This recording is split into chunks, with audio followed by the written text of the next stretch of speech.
Hey guys, welcome to another FairDinkum episode. Today we had Mr. Talal Yassin back on the podcast for another special gem-filled ep.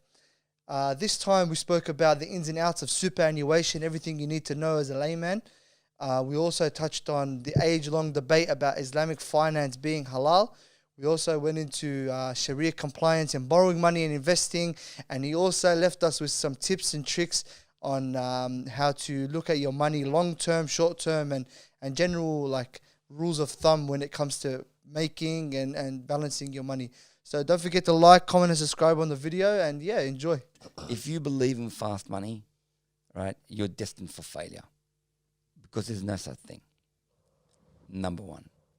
And to put a little religious bent on it, gharar in Islam, uncertainty, fast cash is actually haram. It's one thing that we can't invest in, right? So gharar, like uncertainty, fluid markets, you lose $1 million, make $1 million. We actually, Muslims, discourage that. Wow. Muslims like certainty. Risk, you must take risk, but not crazy risk. Number one. Number two, if some bro offers you 15% guarantee, bro. FairDinkum.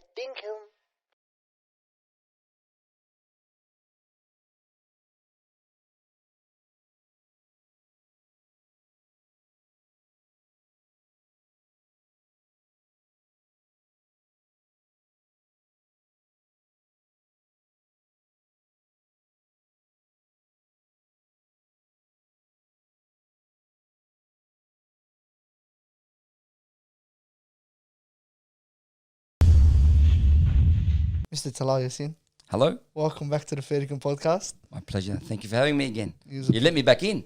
Yeah, it was a pleasure to have you the first time. I was a bit surprised. No, it's just we didn't have any other guests to have on. No. The last three cancelled. No, wallah, it was a pleasure. SubhanAllah, the first one was too nice. We had to do it twice, Yeah. So welcome back. I remember on the last podcast, we might have had a bit of a conversation about your why. And I think that was something that resonated with a lot of people. And it would be nice to understand a little bit more about it. So why did your why come about? I think... if that makes sense. Yeah. Oh, it makes sense. So I think last time we were talking about, so how should you conduct yourself? What is work-life balance? And one of the things I was saying then, one thing that I was making up as I was going along, was you always have to have a why. We got to try and find your why. And it's got to be for purpose. It's got to be broader than just you or just money. Because if you find that why, you can almost cope with any what. And if you think about people in your life, whether they run a household, whether they run a big company, whether they run a charity, they have a why. They get up every morning. I'm here to feed the homeless. I'm here to feed my family. That's their why. And they can cope with the what. And the same thing is for you as an individual. You've got to find your why. Now, you want to always just appear, and it might be, but you've got to look for it. You've got to test it. And once you have a why, you have to have a B. So you're at A, where's B? The B might change, but you've got to know where you're going. And so I guess the question is, how did I find my why? Well, the story is actually Melbourne-based. So about 12 years ago, I had left.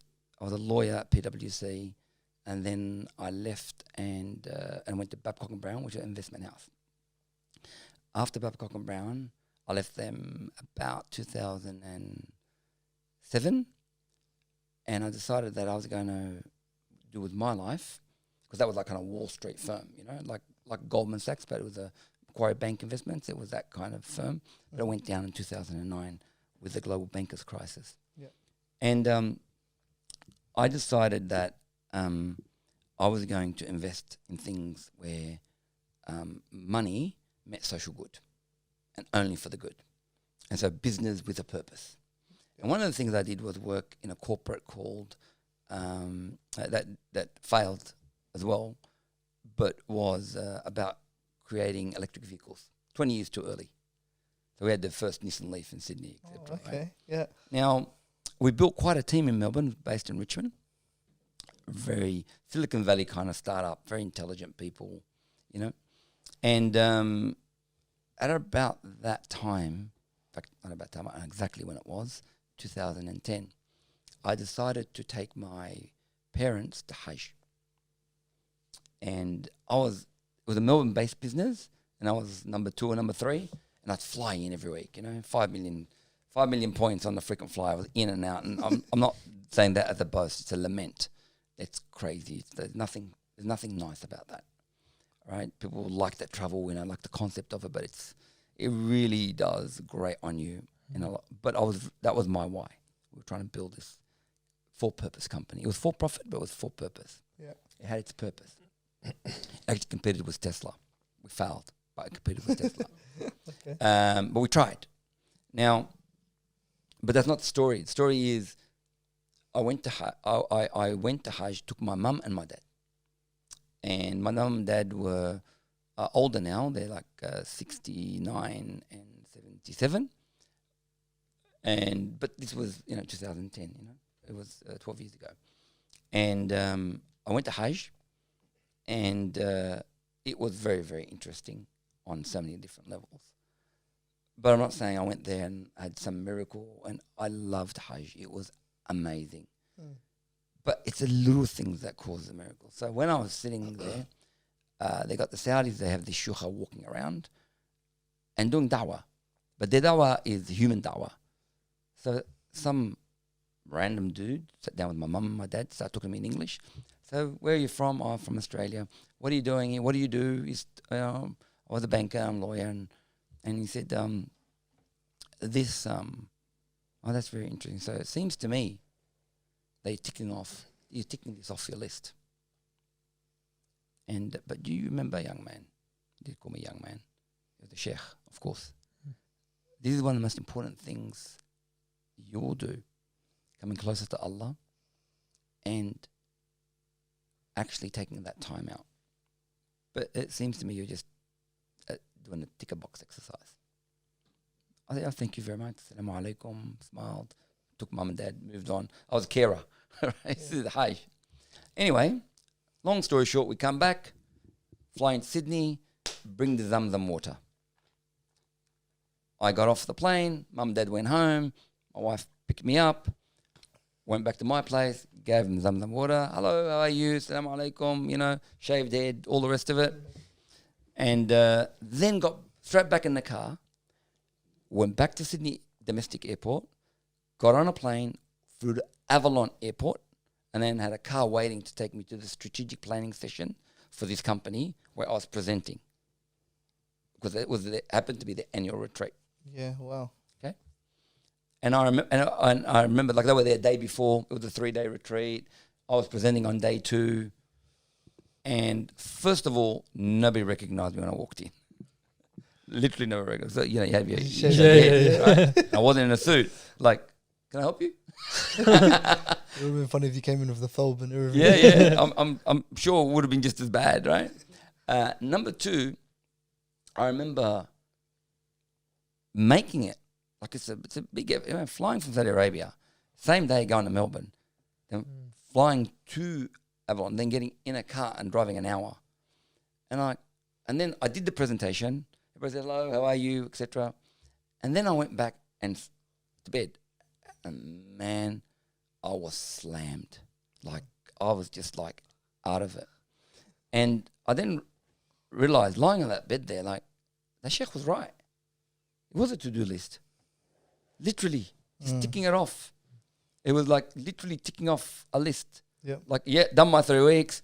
Like, pause, back on again. It was, but I actually conducted myself like that. It was literally put the suit on like nothing happened, right? Once I walked in, said hello, I went and wore my suit and came back. And like, it was a pause. And it's not, from that day on, I was going to do more for what I thought was really important. And my community was most important to me. And whilst I was doing something really good, it was for purpose, for profit. It was only for the good. I thought I wanted to do something bigger than that. It can't be I put a pause on it.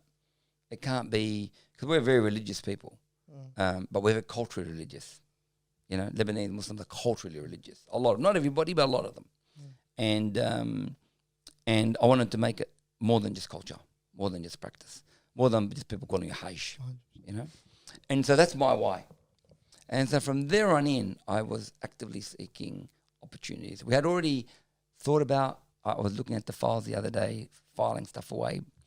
I found the first legal advice I got to setting up a super fund was in 2007.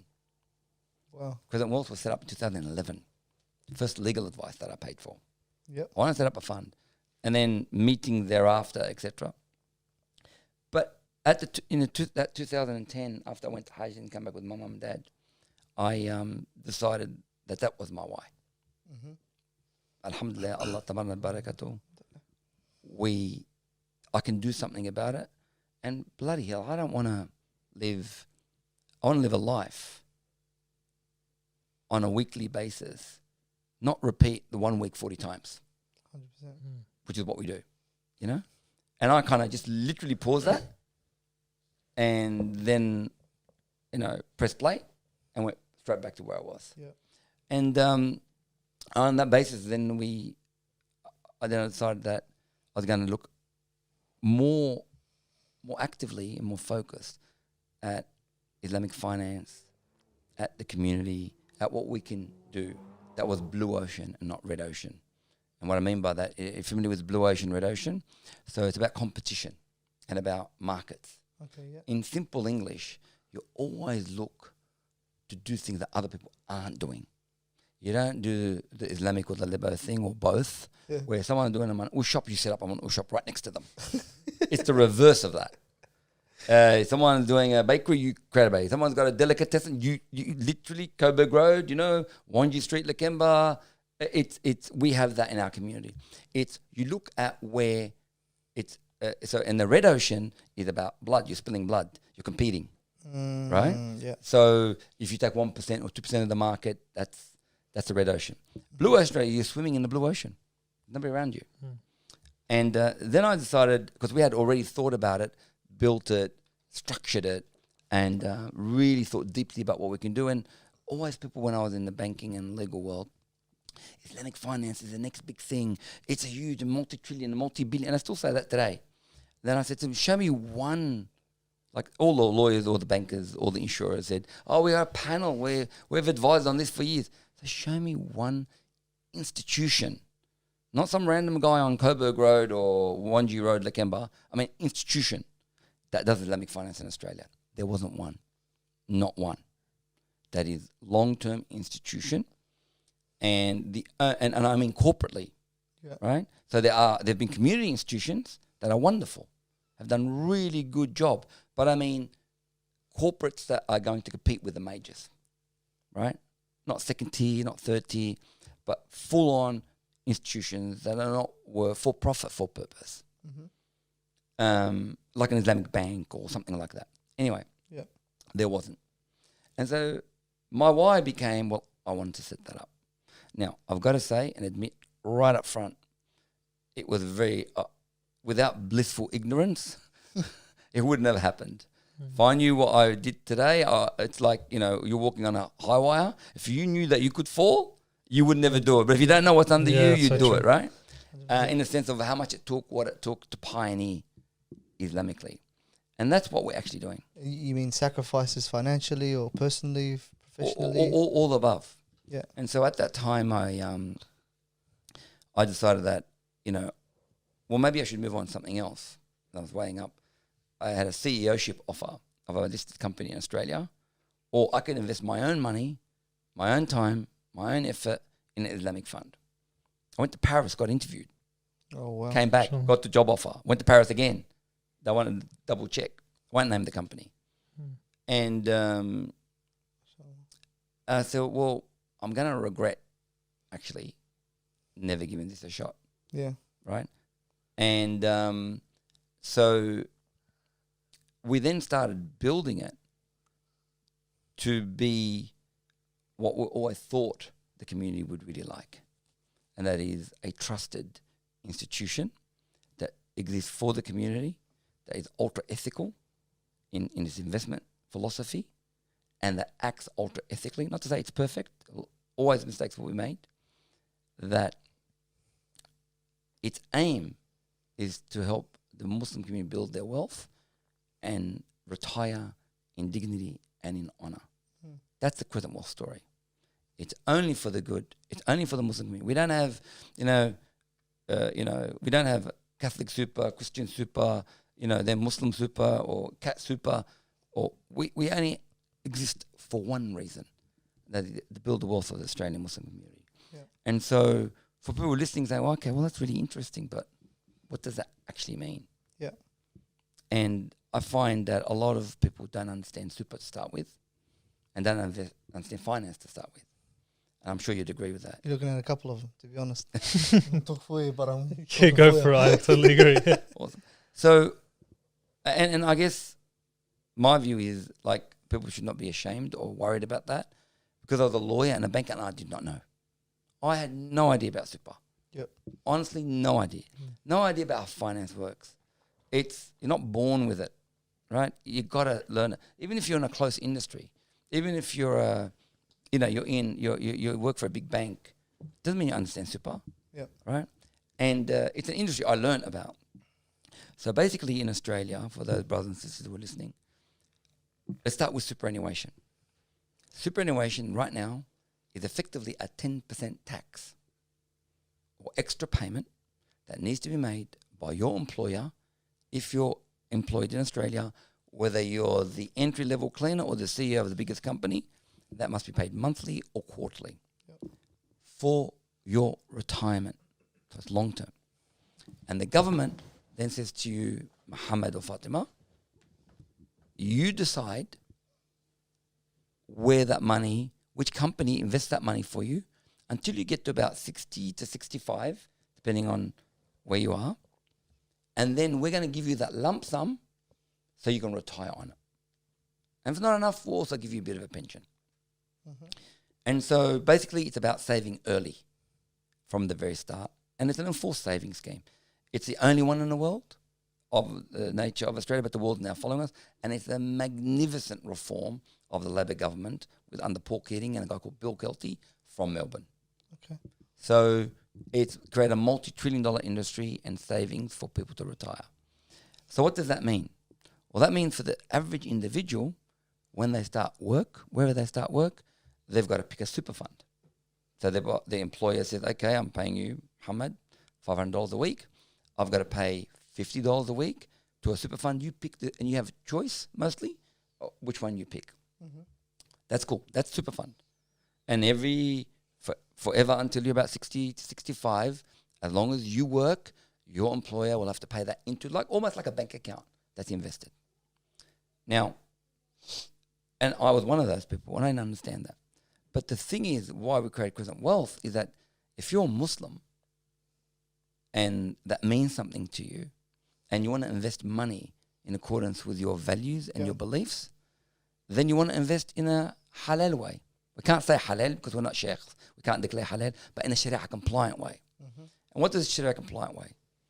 What is the difference between Islamic super fund and normal super fund?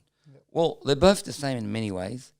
They take your $100 and they invest it in many, many companies with different risk profiles, but it's always safe, relatively safe. And that's what we do as a super fund, but we make sure that the companies we invest in are Sharia compliant. Mm-hmm. That means they don't invest in tobacco, armaments, pornography, alcohol, or insurance companies or banks, riba, interest. Yeah. And that's basically it. Yeah. And people say, okay, well, Talal, where did you study to give me those rules? I said, alhamdulillah, I didn't study anywhere. Believe it or not, in Islamic finance, and this is, subhanAllah, it's a wonder for me because we Muslims don't agree about anything. But we have a global Islamic code called IOFI. It's an umbrella organization based in Bahrain that determines what Sharia compliant means.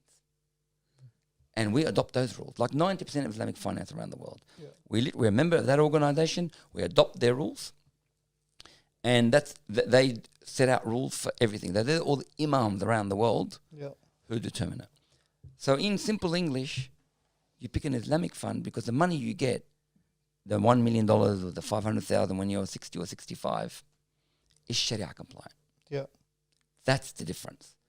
So that's kind of hopefully explains a little bit about what's the difference between what is a super fund and what is an Islamic super fund. Yeah, I wanted to say, like, from what I understand, not only do the people that invest their money in, for example, a Sharia compliant super fund, not only will they be getting their benefit in the hereafter in regards to their money being invested and them getting a return, there is also the benefit that it's going to go into the community and benefit it in proper ways. Yeah. Do you have any examples of organizations or things? Are you even allowed to disclose this? Yeah. About, like, for example, like things that you guys invest in? Of course. So because we're a registered super fund, it's actually completely transparent. Okay. In fact, the shares that we invest in, right, have to be declared on our website. We're audited on 2 levels. We have 3 audits a year. The first audit is Ernst & Young, EY. They audit on a super fund level. They audit us a financial audit, which is money in, money out, a legal compliance audit. And then we have an Islamic audit. Yeah. So we get audited by Dubai Islamic Bank, Dar al-Sharia. That means they come and check everything that we've done and then issue a fatwa or a ruling that says you're still compliant, which is very, very important to what Sharia compliant means. How regular is that check? Annually. Okay. Every year, annually, you've got to pay hundreds of thousands of dollars to do those audits. Yeah. And so this is what I mean about Sharia compliance. Sharia compliance is not about greenwashing. That's like, Bismillah, it's halal, it's halal. There you go. Islamic finance is a standard that you comply with. You declare that standard. You then have the professional competence to perform to that standard, and then you have the person that's independent of you check. If anybody says to you, Wallahi brother, this is Sharia compliant, say, show me your audit paper. If they do not, don't say, let them say, we just belong to this organization. Yeah. Show me where you can prove to me that you're audited. What's the specific name of the auditors that we're looking for here? You have, there's many auditors. Oh, so yeah, so there's not one. So there is a standard. This is the Islamic standard. IOFI sets the standard. So not one Sharia scholar comes and tells you it's got to be this, and one imam says that. It's a global Islamic standard. 99% of Sharia scholars agree. Then you've got to become a member of that organization if you're a finance company of any sort. And then you've got to declare to people what you comply with. And then you've got to make sure your business complies with very strict rules. Yep. Then you got to get an independent firm, and there's about 10 of them globally that are experts. Mm-hmm. And they're like, PwC, like the big one, but they're Islamic firms.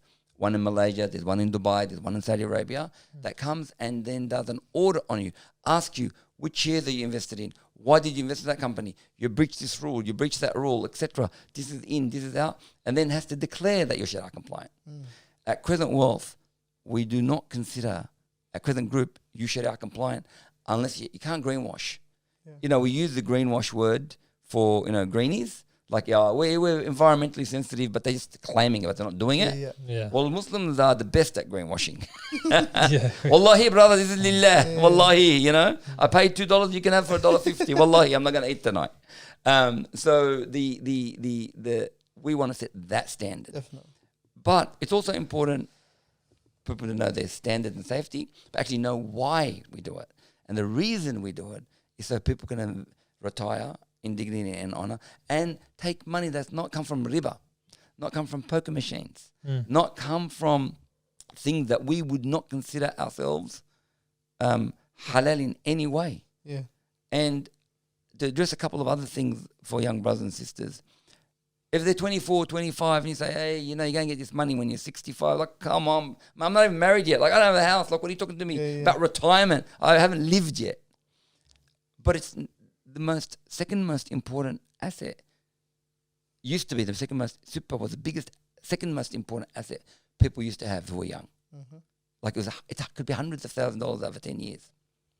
If invested properly, it could be millions. Okay, over 30 years. Yeah. But now, because houses are so expensive, it's actually your biggest asset. It is actually your biggest asset. Because young people aren't buying houses anymore. Yeah. How can they afford it in Sydney and in Melbourne? The prices are crazy. Yeah. So if you look at their personal wealth, they might be 30 and they have $200,000 in super. They don't own a house. Still saving for a deposit. Now they're buying at 35 and 40. So it's a very important asset. The other thing is, if you consider your future of your family and your wealth important, it's something to focus on. It's slow and it takes a long time. And yes, you can't take your money out, but this is not about fast money. It's not about fast money. It's about slow money. Yeah. This is about money that comes over a period of time that you work towards. And the government is enforcing it on you. So that's why we created Islamic Superannuation, to give Muslims an option in this country to say, I want it to be Sharia compliant. Now, is it perfect? Absolutely not. Is it cheap? No, it's not. Is it the best performing? Absolutely, it can't be. We don't invest in tobacco, almonds, and pornography. The most and banks, they're the most profitable things in the world. Right? Yeah. We don't invest in them. But are we trying? Are we building? Are we pioneering? Absolutely. And others are coming onto the market as well. And we want to see it grow. We want people to actually really understand and help build wealth Islamically, because there's barakah in Islamic wealth. Definitely. So what we're saying is basically superannuation is an investment for your future. So when after you retire, you have that fund that's ready for you, waiting, inshallah, for you to capitalize on. And beyond that as well, you need that. Like any other money that you have, it needs to be halal in order for you to maintain, or Sharia compliant, I should say. My apologies. Yes. Sharia compliance. Sharia compliant, in order for you to maintain that level of barakah in your day-to-day activities and in your life in the future, inshallah. So my thing would be now, you managing such, mashallah, such big investments and so on and so forth through your superannuation, or your super fund, sorry. How would you advise young Muslims to approach money and their thinking towards money, short and long-term goals, and balancing that? Well, for me, I think, I don't want to give anybody specific financial advice in the sense that everybody's in a different situation. Yeah. But there are some rules that never change. And the first one from my own community, and then the Muslim community, is that there are no hacks. There is no fast money. There is... By the way, guys, there's 80% of you guys who watch our videos are actually not subscribed. So stop the video right here. My voice cut out. Stop the video right here. Subscribe. I'll give him a second. Now we can resume the video. Enjoy. If you believe in fast money, right, you're destined for failure, because there's no such thing. Number one. And to put a little religious bent on it, gharar in Islam, uncertainty, fast cash, is actually haram. It's one thing that we can't invest in. Right? So gharar, like uncertainty, fluid markets, you lose $1 million, make $1 million. We actually, Muslims, discourage that. Wow. Muslims like certainty. Risk, you must take risk, but not crazy risk. Number one. Number two, if some bro offers you 15% guarantee, bro, no, they're a crim. They're not misguided. They haven't studied it wrong. They're a criminal. Nobody can offer you 15% annually and actually make it and guarantee it, right? Yep. No, it's just a matter of time. You're going to read about them in the news. They're going to be in Dubai, right? Number three, I can say to anybody actually, is that investment and returns are the same as gravity. What goes up must come down. And Islamic rules are very clear.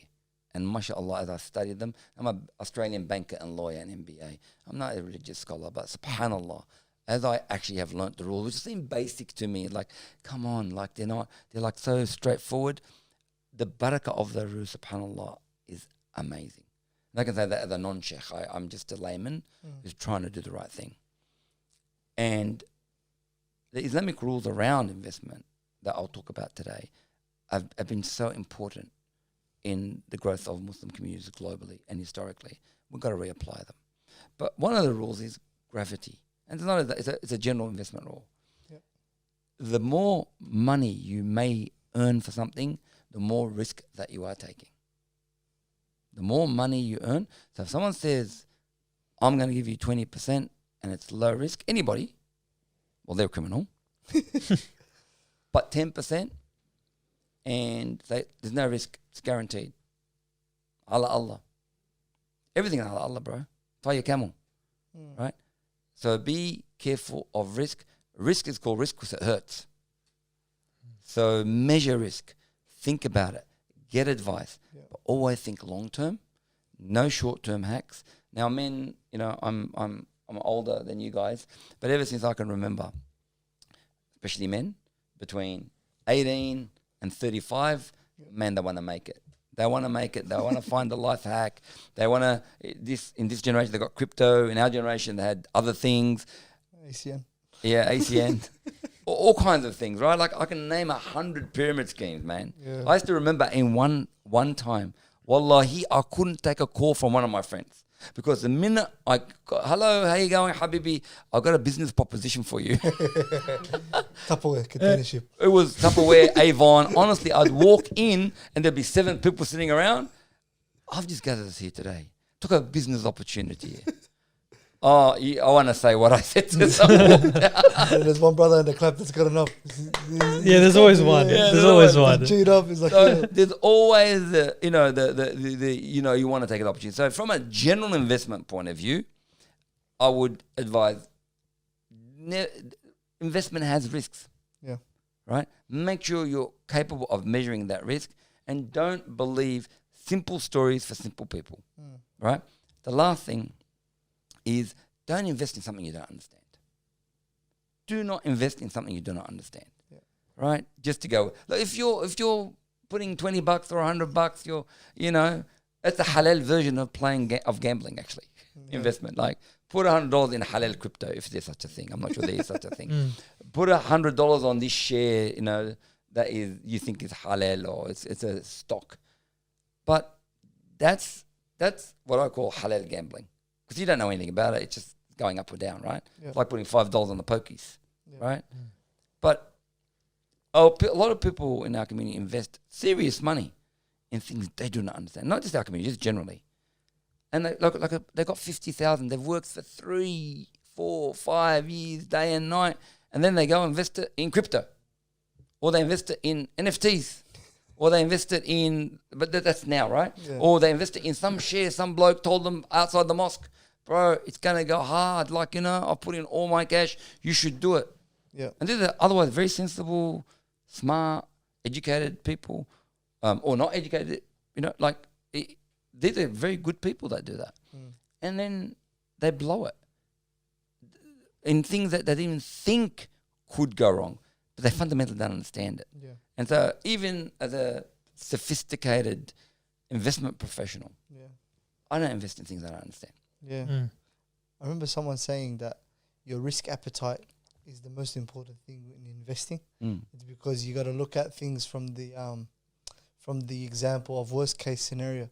Basically, would you be able to stomach that loss if it was to go belly up? Yeah. Or would you be not able to? But that isn't like the religious or the Islamic point of view on investment. Yeah. Am I correct in saying that? So the Islamic point of view is we do not believe in riba, which is the borrowing of money, and we all know what the ruling is there.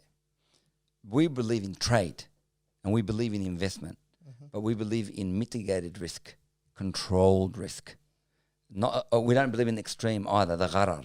So gharar is the uncertainty, the Arabic word for uncertainty and fluidity. Yeah. And interest is for borrowing of money on certain fixed terms, and there's no risk taken by the lender. Because they came to Prophet Muhammad, peace be upon him, and they said, can a man be pregnant? If you remember the story. No, I haven't heard this one. They said, can a man be pregnant? I'm sure I'm misquoting it, but I'll do my best. And he said, yes, he can be pregnant. A man can be pregnant? They said, pregnant with the worry about debt. Avoid debt at all costs. Oh, wow. Avoid debt. There's not the Quranic incantations or supplications that we all know. This is the sunnah, right? Because a man or woman in debt is indentured. right? Is controlled, is enslaved. Yeah. Because all you got to do is pay that mortgage. Every Aussie will tell you that. Yeah. I got 30 years to pay that mortgage because it keeps going up. You don't have to be a financial genius to know you're getting ripped off. Like, well, you got no choice. Yeah, 100%. How do you live? And so, I guess from my point of view, the Islamic view is invest, learn, educate yourself. But there's general investment rules that I'm saying. Don't invest in things that you don't understand. Yeah. Like invest in property. Okay, you understand property, invest in property. Don't invest in coupons on a derivative market in New York, right? You'll be surprised how many of your brothers and sisters have invested in that. They don't know the definition of any of those terms. And they've never been to New York. And I'm not dissing them. I'm just saying, if something goes wrong, you're gambling. You don't know. Yeah, 100%. Invest in things you know. And invest in a share you know. Go for it. Yeah. Take a risk. Risk hurts. Sometimes you might lose your money. Now, but just tying that back with super invests very, very conservatively. Talking about risk appetites. When super, and I want to talk about super so people understand, your investment posture, the way you deal with it, is that you say, I'm investing for the long term. I want to protect the money, and I'll earn a good return, but it can't be a crazy return. So I can't lose it. Yes, it's good over a longer period of time. For 30, 40 years. Now, most of our community confuse, when I talk about investment, super and investment. Super, you don't look at it every week, every month. You look at it every year and you adjust it. You get the money. You want it Sharia compliant. Okay, I'll talk to the Crescent. Do I want, is just return what I'm interested in? You know, we have no judgment. Like, you know, there's a lot of people out there who make their own judgments. Yeah. But once a year, but it's different to the way you treat your $10,000 that you want to try and get ahead. There's nothing wrong with getting ahead. I love getting ahead. There's nothing wrong with wanting to succeed. There's nothing wrong with wanting to achieve. That's brilliant, but just do it the right way. Yeah. And there are no hacks. There are no secrets. 100%. It's just hard work. 100%. I just wanted to develop on something we might have spoken about just before we started the podcast, was the fact that the organization that you began actually began from an institute and a foundation. Is that correct? Yes, in simple terms, yes, absolutely. Yeah. But we were talking about that there are 4 crescents. So when people hear Crescent Wealth or Crescent Institute, they think they're all one. Yeah. But the Crescent Group, there are 4 entities, 4 legal entities with their own boards and their own management and their own functions.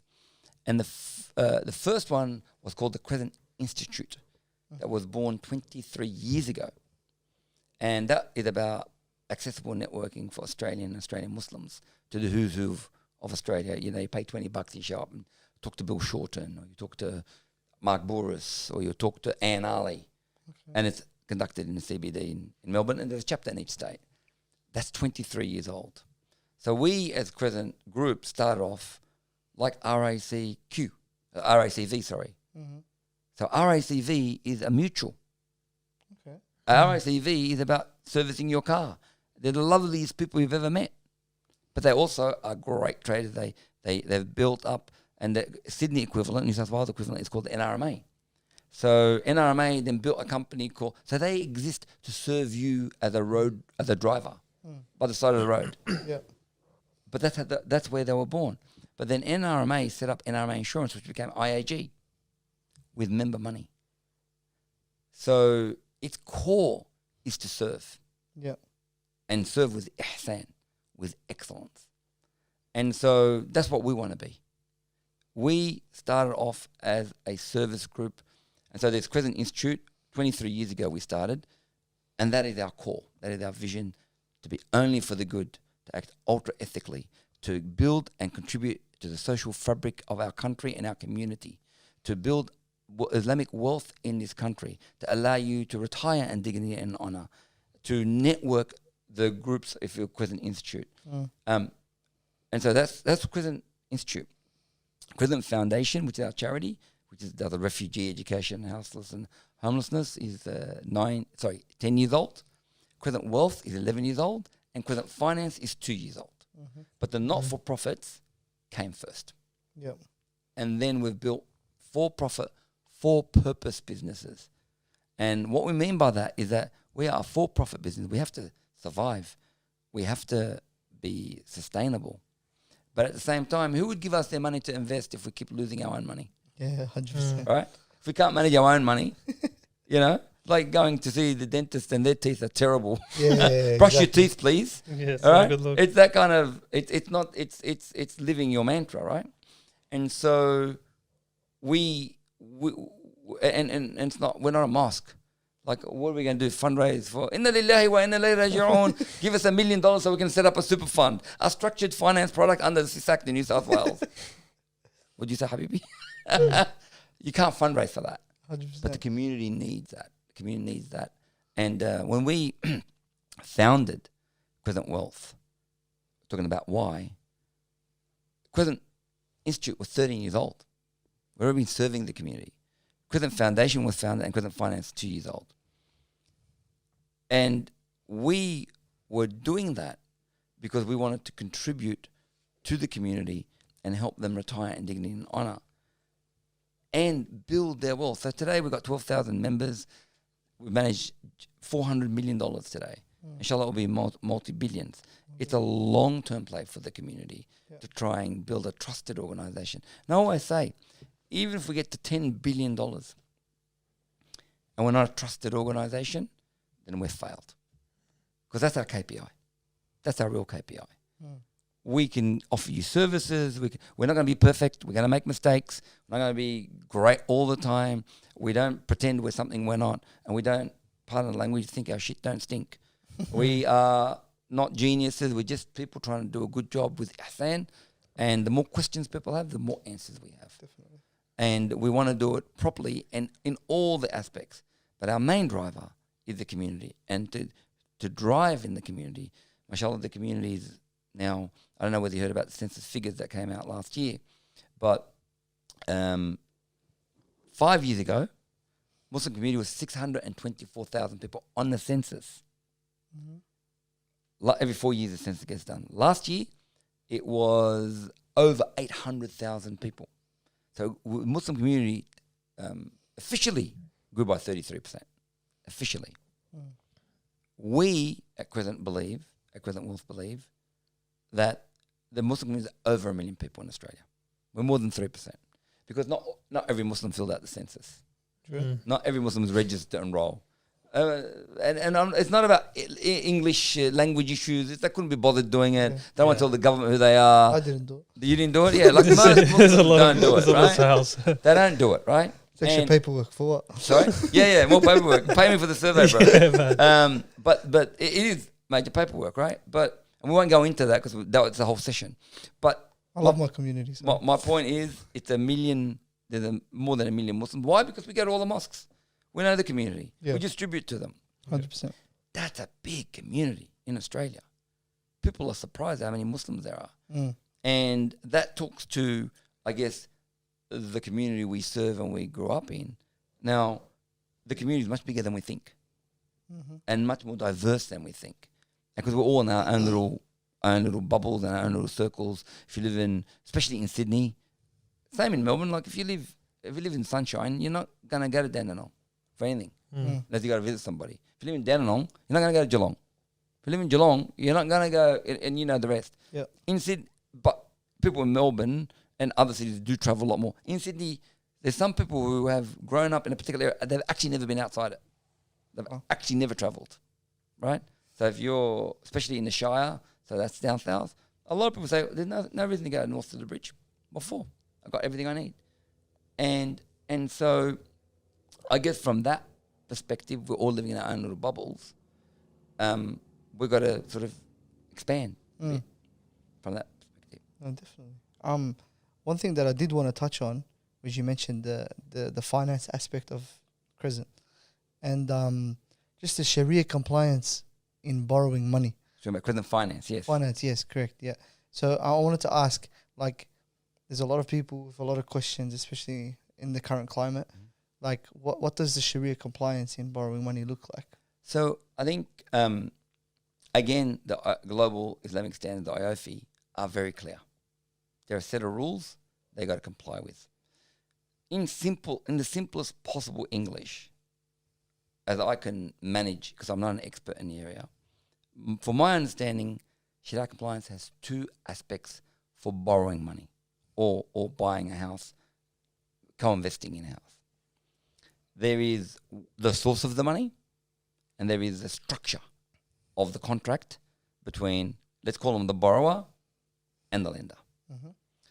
So let's deal with the second one first, because that's easy. The structure is mostly used in the world. There's like 6 or 7 different sort of structures, but the one used most is the good old Aussie one known as rent to own. In Arabic, it's the tijara tantahi bit tamlik, which is rent to own, literally. But in Australia, that exists independently. And that is, we co-invest with you, you rent the house until you give us our principal back, and you pay the rent up at that point. The second part is where the money's from. Now in Australia, there are several institutions that have been in the community for many years. Some doing an exceptional job, some not doing an exceptional job, but they can't get money that's equity, that's cash. They borrow it from another lending institution, and they do it under law of necessity, which is, in many people, are still better than not doing it at all. Yep. And as I said, some people are doing an exceptional job at it, and my hat off to them, because MCCA is the institution I'm referring to. Because in reality, they've been serving the community for 35 years. And you don't have to be perfect to be good. And nobody's perfect, including us, but they're an institution that's been trying to serve the community. Now, but with equivalent finance, we're saying we're not going to come to market unless we can satisfy both. And we know how hard it is to get capital, to get investment. And so it's where the money's from and the structure. Now, everybody needs to live somewhere. You know, buying a home in Australia, the interest rates today, we're filming on a Tuesday, went up for the 8th time consecutively. The RBA rose interest rates. It's becoming very difficult for younger and older people to buy property. And so we're trying to help people build families and build their life. Yep. And by bringing a Sharia compliant product to the 1 million Muslims there are in Australia, because there are a lot more people who need the house than they need super, and to serve the community. And as I've said, there's 1 million Muslims in Australia. The market is very underserved. Definitely. Very underserved. Nobody even has 1% or 2% of the market. And we've got a long way to go. Wow. And I guess we touched on it earlier about what Crescent Wealth and Crescent's position is. Well, our position is we're pioneers in superannuation. We're pioneers in finance if we can get up and operating the way we're thinking. But pioneers of an industry mean we want others. We're the first. Doesn't mean we're the only. So we're hoping anybody listening to this thinks, I want to do that. I want to be Crescent 2. I want to be Crescent 3. I want to be Crescent 4. Because there's 1 million Muslims growing up in Australia that need services, that deserve to retire in dignity and honour, that deserve to live in a house where it's not riba based, that deserve to build their family and their institutions, that can borrow some money for their business, whatever that may be. And I'm really looking forward to the day where there are 10 Crescents called Medina and Amani, and I'm making up names there, whatever they want to be called, right? Because the community needs that service and needs that honest and transparent wealth management and wealth building and financial support, like everybody else. And I guess this is where it comes in, where I'm basically going to play a little bit of devil's advocate here. And I'm going to look at it at the point of view of somebody who's currently struggling with his mortgage, who's seen the rate rise again, and has the question or begs the question, like, how does an institution that has a Sharia compliant base, how does the rates continue to rise alongside the RBAs? That's a very, very good question on so many different levels. And I won't give you the long technical answer, but I'll give you hopefully the simple one that makes sense. Yeah. So when you're trying to set up something that is Islamically compliant, you got to benchmark it. Okay, you got to benchmark it on the cost of capital, how much. So even in Islamic investment, when an investor puts their money in, they want a return. okay, where they want a return. When a bank, a conventional bank, lends you money, it borrows that money. It's like a chain. It borrows it globally. It then has it and lends it to some people. Then it gives it to brokers to on lend, right? Yeah. But there's a cost of that money. And that's the cost of money. And so along come Islamic institutions and say, all right, let's say so if they're borrowing money, if they're getting it from a bank, they can, like some institutions get it from a Challenger or a Westpac, and they then get that money and then say, well, we don't have, it's a law of necessity, we don't have anywhere else to get the money, but we're going to do an Islamic structure. But where they get the money from, puts up the interest rate or puts up the rate. It's not their money. They got to follow on. Yeah. Right? And that's why it happens. Okay? But you got to accept that it's better than nothing. Definitely. Right? You got to accept it's better than nothing. Now, with our model, it's similarly challenged. Even if it's equity, it's like cash money. It's not lent from anybody. It's invested by somebody. Yeah. If the cost of that money, the investor, because we've got to give the investor a return. All right? We've got to give an investor a return. If they want 3% return on their money, right, or their rent, or their property, then the cost goes up to you, number one. Number two, and this is for everybody in the market, how do you say to Muhammad, how do you compare? Like, how do you actually, Muhammad says, I got CBA, and I got MCCA, and I got XYZ. And I can't compare.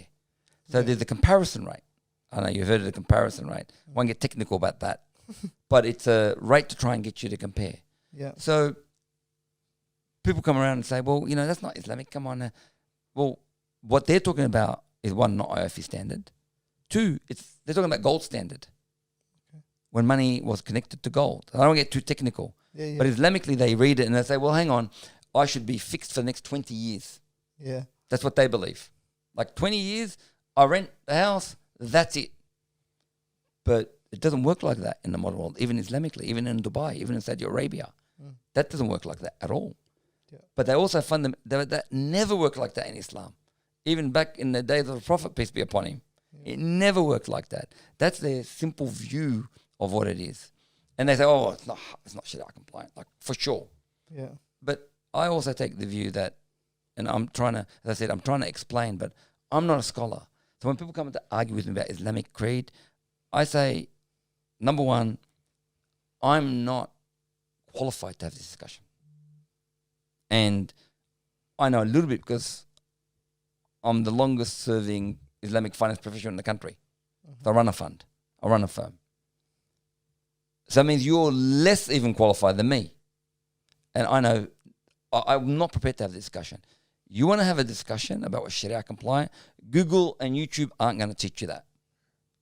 Even imams in our community have 1 day's education. Like the best imams. Crash course. Because it's a very minor area in their study, right? And most imams, you go to say, Habibi, look, I studied that 20 years ago when I was at Al-Azhar. I don't remember, right? Because it's a very, very defined area. And so that's why you hire Dar Sharia, Dubai Islamic Bank, people who are experts. They are well-known experts. So when someone comes and says, this is halal, this is haram, I say, you're throwing around terms like halal, haram, like we're Islamic scholars, Al-Ghazali. Yeah. We barely know how to pray. I'm not prepared to have that discussion. And people come and argue with me about creed.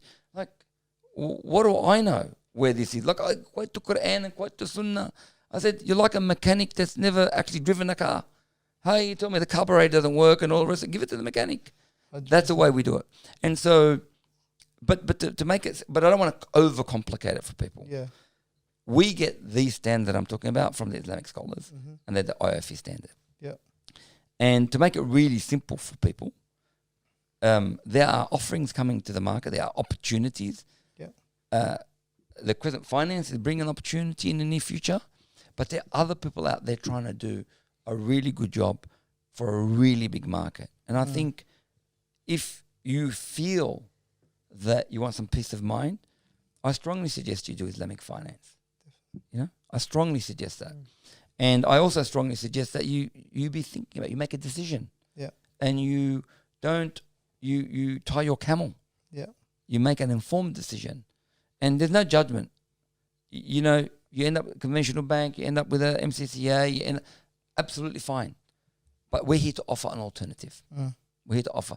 We're not a sheikh preaching. We're not pretending that we know it all.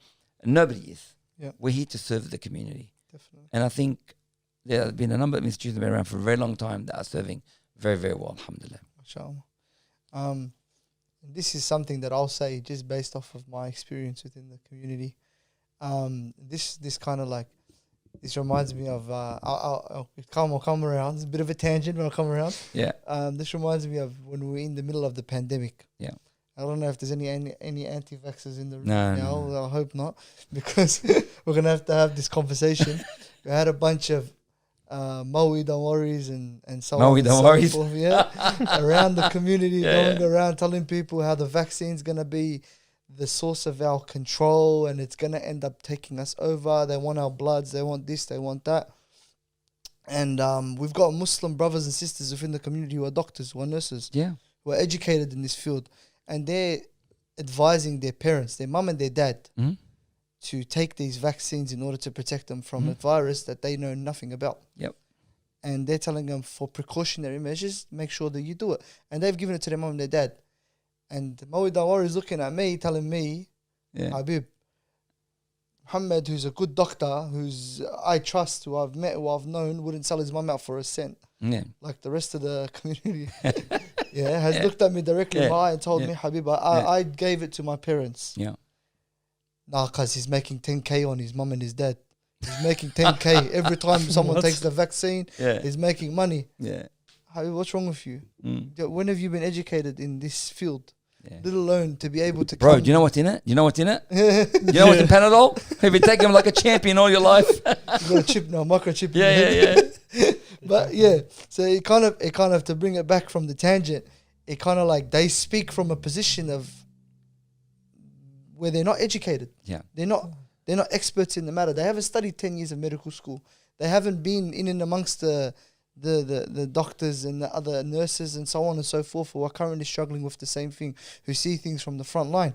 And this kind of begs the same question with Islamic finance. As you were saying, there are scholars. We're talking scholars, Sharia advisors, people who have studied the deen, who have studied finance, who have studied Islamic finance, who have studied the ins and outs of everything in the deen. You think that they would sell their akhirah, their potential jannah, they know a lot about the deen, they're going to sell their hereafter out for a couple or 100,000 or couple $1 million here in this world, just so everybody else can go to hell with them? No, of course not. It doesn't make sense to me, And when I explain that to people around me who have the same questions about Islamic finance, they kind of like understand, okay, that kind of makes sense. Yeah. But it's like, in the end of the day, where we're coming from, you're talking out of an uneducated position. Yes. If you weren't educated yourself on a situation, no matter, and you studied years and years in Azhar, and you learned the Sharia compliance in and out, and you know all of the financial ins and outs and compliance and so on and so forth, how you go ahead, tell me. Of course. You haven't. Yeah. But I guess people, thank God it's not as bad as the pandemic, man. That was crazy. Yeah. That was crazy stuff. We can have the whole show about that. Yeah. Well, But in Islamic finance, I find people well, it's not as crazy, but I do find people want to argue the Islamicity of it, the creed, the halal and haram. And for me, whenever somebody wants to argue halal and haram, unless they're an Islamic finance scholar, not even a sheikh, I don't even debate with them or argue with them, because it's fact-free discussion. It's a fact-free. If you don't know the religion, how are you going to, like, that's our benchmark. Yeah. How are you going to apply it? It's just accusation after accusation after accusation. Yeah. And it's about barakah. Now, I found that in the first 5 years of Crescent, like I go to mosques and I talk, and now I know the person who starts up a creed discussion. So can you show me where it says halal, haram? Right? The minute that happens, I know they're not actually interested in having a debate. And we're very good debaters as Muslims, but fact-free debate. Yeah. No real skill, no real. So And true. so I have the view is that I don't know, but I know you don't know as well. Let's go. Like I literally. So I'll tell you a story along what you've actually said. So we started up Crescent Wealth, spent millions of dollars, cost millions to set up a super fund, right? And we were in the city. I'm well known in the Sydney community. Everyone like very interested, but people were like a bit, oh, I'm not so sure. So I said, ahlan wa sahlan, welcome. You would like to come in? Come and talk to us, and let's show you what we've done. And a couple of people took me up on the offer. So we opened up a dawah room. A dawah room is a room where all the documents are. Because if you've done anything in law, and it's just reams of documents, makes most people want to yawn, right? That's what it is about, like to structure it. Yeah. Anyway, and so we got these guys to come in. Well, I've known all my life. And I'd say, listen, first of all, I'm not an Islamic scholar, nor are you for that matter. But I'm definitely, just because you go to the mosque all the time, don't make you an Islamic scholar. Yep. But I'm definitely not.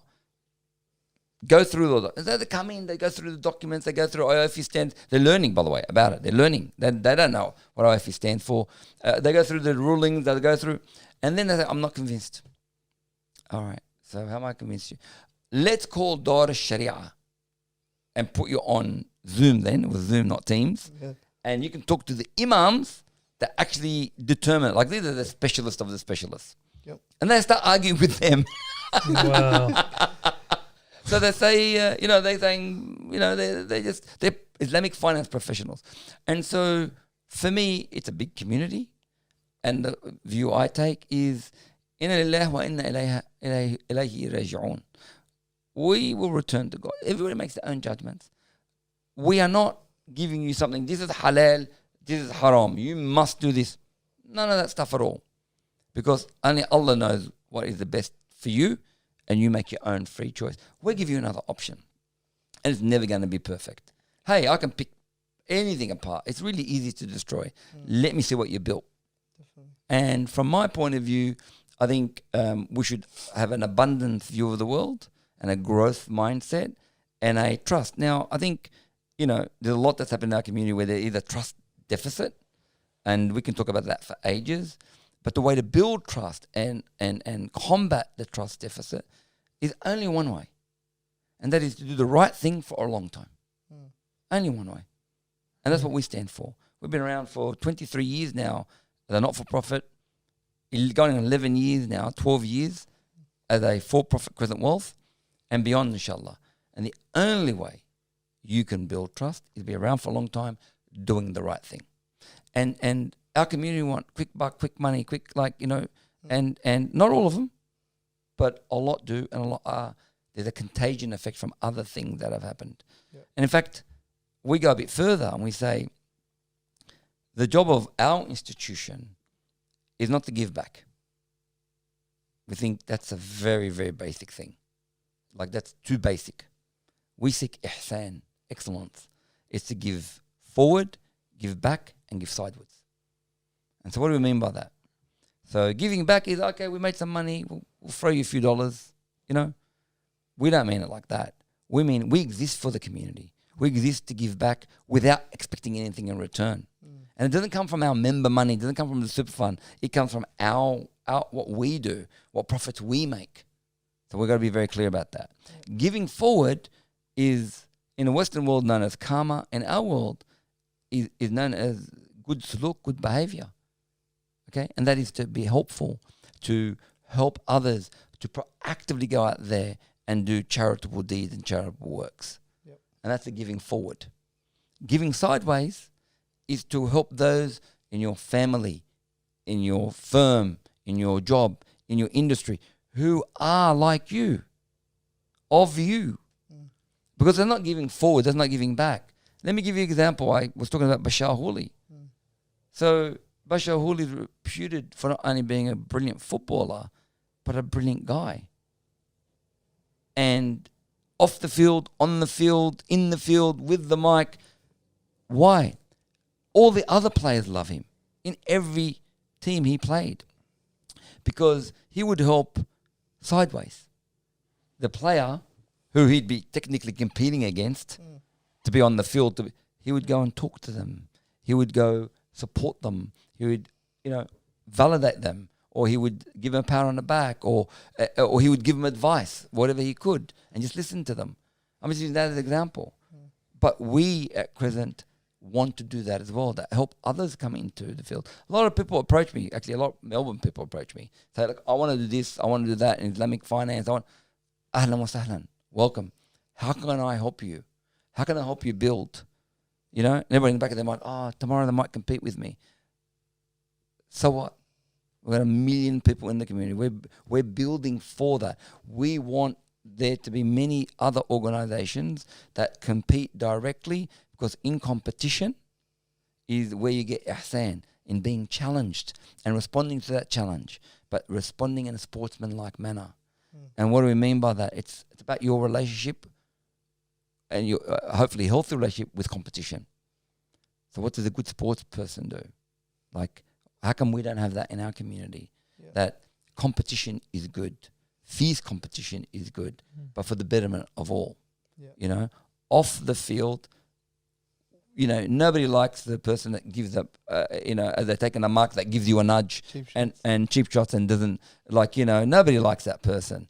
What we value when watching footy is admirable performance, a brave heart, exceptional interpersonal skills, care and courtesy and sportsmanship.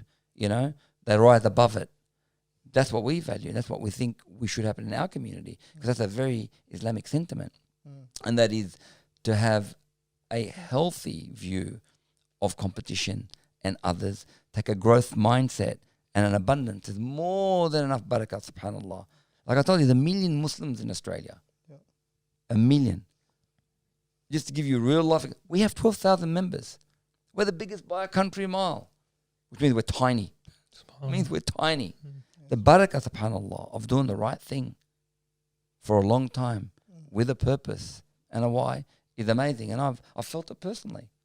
And this is what I'm going to do for as long as I can, inshallah, as long as I'm on this earth, because I think I've got my why, but there's a long way to go to serve the community. Yeah, definitely.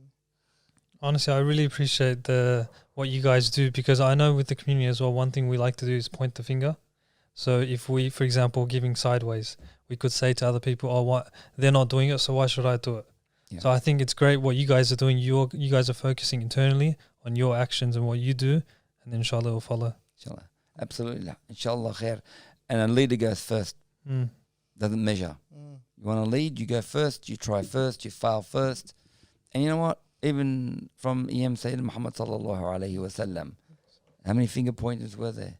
How many naysayers were there? How many backbiters were there? Hypocrites, yeah. How many hypocrites were there? With you, ma'ak, alek, alek. I'm with you, I'm against you, depending on how the wind flows. Yep. And the community still got some of those sentiments. Still got some of them. Definitely. But the only way around them, but I've got to say also, not everybody, not all the time. I've met so many brilliant young and older Muslim men, Muslim women around the country. This is what I do for my everyday job. I fly around the country meeting exceptional Muslims.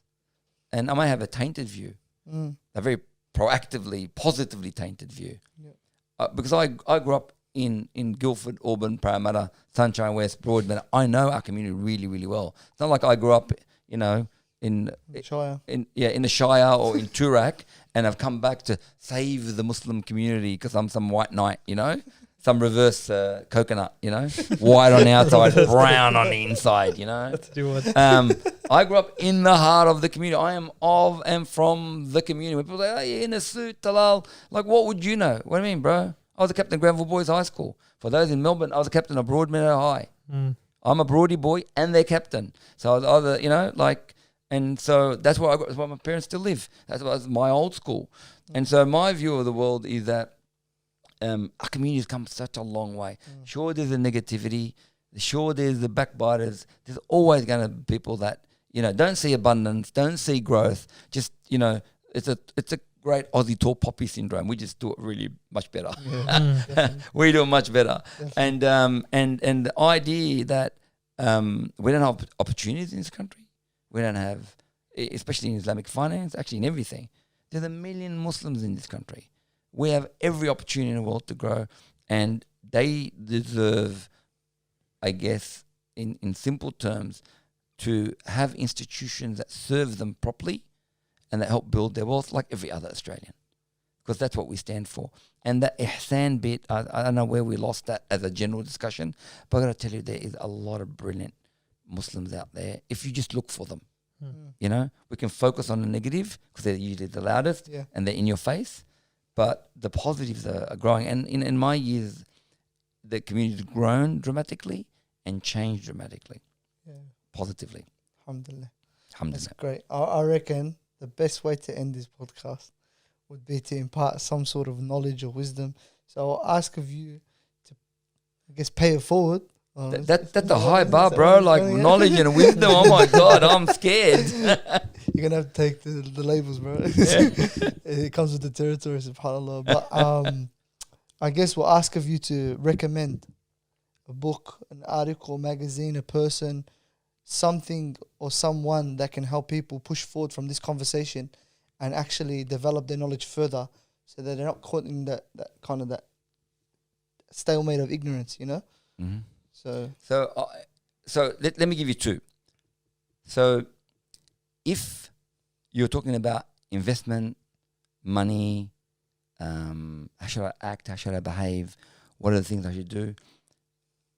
Believe it or not, the ASIC website, which is a regulator, a government regulator called Smart Money, Google it, Smart Money, is actually exceptional. It has simple explanations of investment, of what is right, of risk, all the things I'm talking about, and hopefully in more detail if you're serious about it. If you're not serious about it, just listen to this podcast again. We can help you, right? The second one is if you're talking about life, love, liberty, leadership, mindset, mind frame, I can highly recommend if you're a reader, it's a book called Grit by Dr. Angela Duckworth. But if you don't want to read a whole book, it's an academic book, just watch YouTube 5-minute segment. So Grit, Grit, Angela. That's all you need to type in. And that's about her study. And so I give you the backstory. She's an Asian tiger mum who is married an American tiger dad, I reckon. yeah, are And these terms acceptable? yeah. She uses them, so I'm just quoting her. Done, khalas, done. And Quotation marks. Yeah, don't worry. You won't be cancelled. It's okay. And that's the way she describes herself. And she had a child and she wanted a prodigy. When her kid was, I'm summarizing here, we went this and we did that and sort of, and she was a banker, investment type.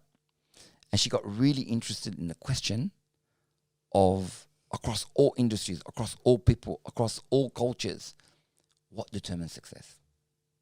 What determines a successful person? And that doesn't mean just money. Yeah. It's definitely not money. Money is one of them, but just success. And that's grit, resilience, and growth mindset. And she describes it a lot better than I do. I'm actually wrecking it for her.